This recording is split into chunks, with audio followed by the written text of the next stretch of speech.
Sometimes I hear stuff, I read stuff that's been reported, and I'm like, I cannot believe that happened. And then sometimes stuff like today happened. And the news broke that Jeremy Pruitt, who was the defensive coordinator at Georgia and Mark Richt's last 2 years, and the head coach at Tennessee before the Vols got put on 5 years probation and were fined $8 million. That news came out that the news came out that he has been hired by his hometown high school to coach as an assistant football coach, as well as the junior high basketball coach. His father is the head coach at Plainview High School, which is in Alabama. And that's something that was reported by an outlet on Facebook first, Mountain Valley News, and then AL.com did a lot of very good reporting on it. I have to tell you, Jennifer was one of the strangest people that I've ever met in collegiate athletics, and I've met a lot of really odd people. That someone could get to that stage of success. I mean, this guy he was the defensive coordinator on 2 teams that won the national championship. But yet it be so obvious that he is way out of place. Was one of the hardest things to reconcile years ago. I had no doubt he would fail at Tennessee. None. People that I knew in the league had very little doubt that he would fail at Tennessee. One of the easiest things to get people to talk about at Georgia was their dislike of Jeremy Pruitt, particularly people in upper administration. So, I say that, and I say this too. There were a lot of players on that team that really did like Jeremy Pruitt, but he was, and they went on the record saying as such with me. I did not print their names, but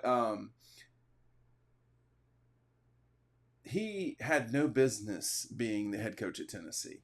He had not a lot of business being the defensive coordinator at Georgia. I wrote about this extensively in the summer of 2018. It's been, I think, the most read article we've ever had at Dog Post, and it was a 3-prong story. The first day was about there was a vacuum that needed to be filled at Georgia, and at Mark Richt's final season at Georgia was a very difficult season for a lot of people. And one of the quotes I still haven't gone through and reread this. This took me forever to write, but now I'm just seeing a different one from Fran Tarkington. He said, "The staff over there today, and I'm going to be very kind about it, is not functioning properly." That is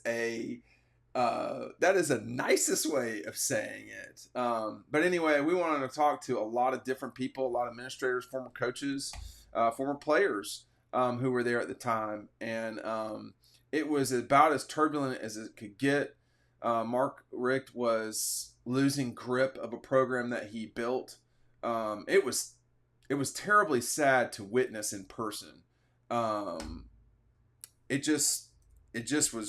It was bad, but then you go on to see, here's another person sending me a text about it. They're not surprised. You shouldn't be surprised either that we're going to take care of you.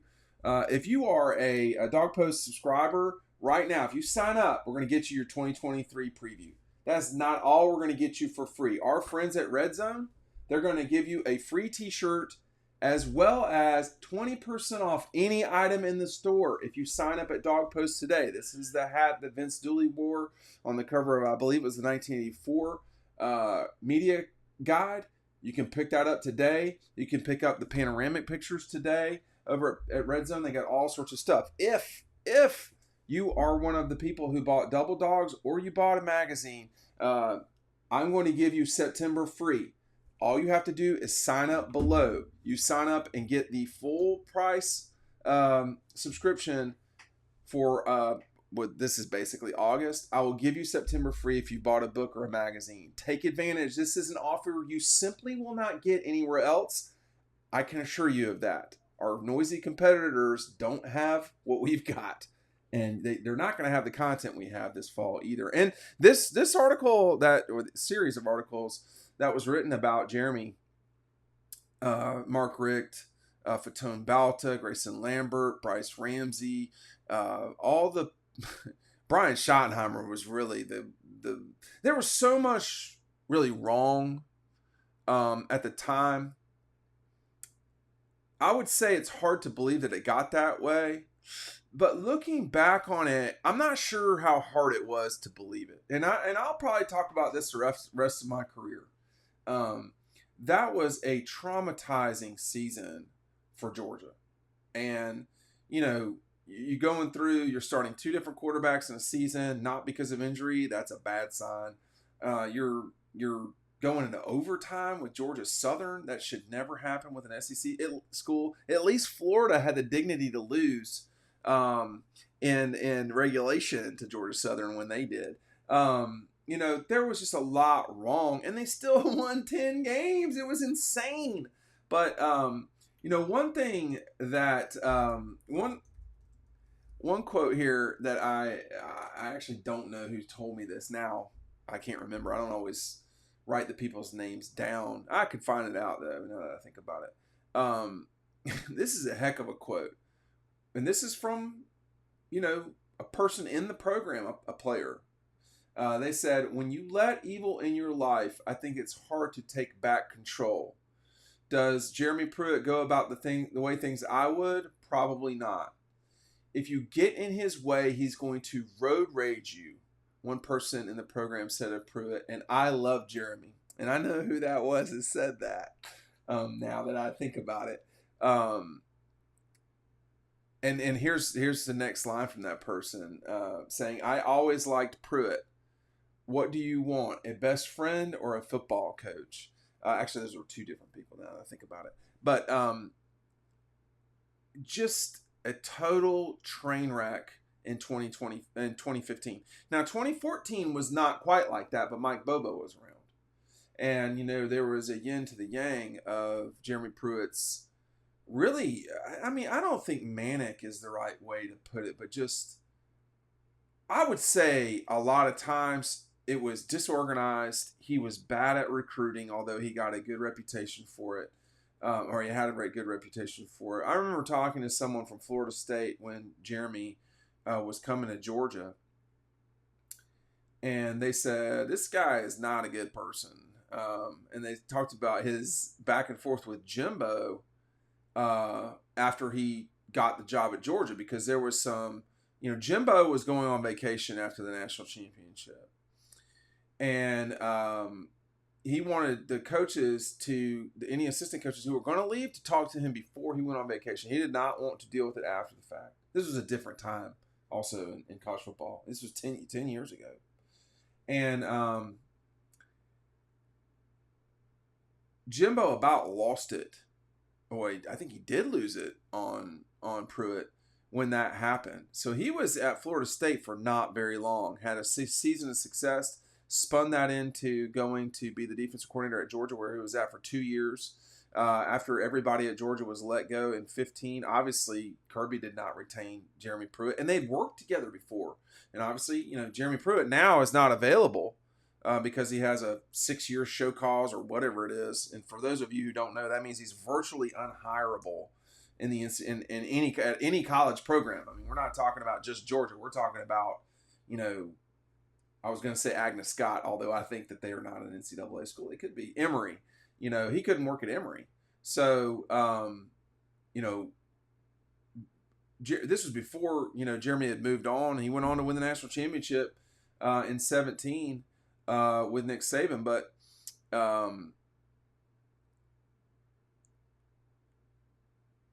I'm not surprised that this is what appears to be the end game. And I think good for him if he's going to go back into coaching. And, I remember, Mark Richt talking about how they really felt good about hiring essentially what was a high school football coach, a guy who had, not that long before that been a high school football coach. And the the hope was that they were more connected to younger players and people, and they could recruit way and talk to the kids in a different way. But the truth was that Jeremy just was always a high school football coach. And I don't mean what I'm about to say necessarily about Jeremy, but it brings up a lot of what I've thought through the years. I've been in boardrooms. You're dealing with people and you're doing deals. You're running multi-million-dollar businesses. Sometimes people are just what they are, and there's no secret formula to stuff. And if you're just not really reliable in a way that you have to be at a level at like a Georgia or Tennessee, you're just not reliable. It's nothing more than that. And there's nothing wrong with being a high school football coach. Or a high school coach in general. Jack Waters was as important to me as any coach I had, including coaches I had in college. So, but again, Coach Waters was a all SEC player at Ole Miss. He went on to play in the NBA. He was not a normal high school basketball coach. And I think now that Jeremy's been through what he's been through, hopefully, because he did all that stuff at Tennessee. And, I don't think you want people digging around a lot about what he did at Georgia. So, of course, that's 10 years ago now. But, if you're not good at it, don't do it. That's what I would say. And they were like the Keystone Cops at Tennessee. I mean, these phones, these are not your phone. It's the institution's phone, which means it's the taxpayer's phone, which means you can get freedom of information requests on them. So that you would text that you are violating NCAA bylaws, and probably if you're paying people and they're not paying income taxes on it, if you're a part of that, a lot of times people, just because someone is in a position doesn't mean they really are going to live up to what that position should be. And, I've seen a lot of head coaches come and go. Robbie Caldwell was a head coach in the SEC. Robbie Caldwell. Bobby Petrino was a head coach in the SEC. And that guy had no business. Just because you can, scheme up stuff or coach weights, that doesn't mean you're a head coach. That just means you're a coach. And, you can be a coach anywhere. High school, junior high, college, NFL. But if you're going to be a head coach, or really if you're going to be a defensive coordinator, so you cannot compare Jeremy Pruitt to Glenn Schumann. You cannot compare him to, Dan Lanning or Mel Tucker. Those guys never were just Jeremy Pruitt, I'll leave it this way too. We're after the Florida game in 14, I guess it was. 2014. Hudson Mason, they just can't score. That wasn't Jeremy Pruitt's fault. What was his fault was that Will Muschamp just hammered them relentlessly and threw the ball 6 times. And Will, if you're watching, you threw it 6 too many times. Georgia had no business stopping the run that day. They wanted no part of it. They were not tough in the way that they are now. And that went back to Jeremy Pruitt. So here comes this guy after the game. He's not made himself available to the media for the entire season. And here he is. He shows up after the game. And he says, well, I'm embarrassed. Aren't you embarrassed? I'm like, bitch, I don't run the defense. You do. That's not up for me to be embarrassed. That's what you're getting paid hundreds of thousands of dollars for. The lack of awareness was insane. And, it wasn't really on Jeremy Pruitt exclusively that they got their heads caved in by Florida, a team that was horrible. But it was on him that he came out later that night and said, I'm embarrassed, aren't you? No, bro, that's on your ass, not ours.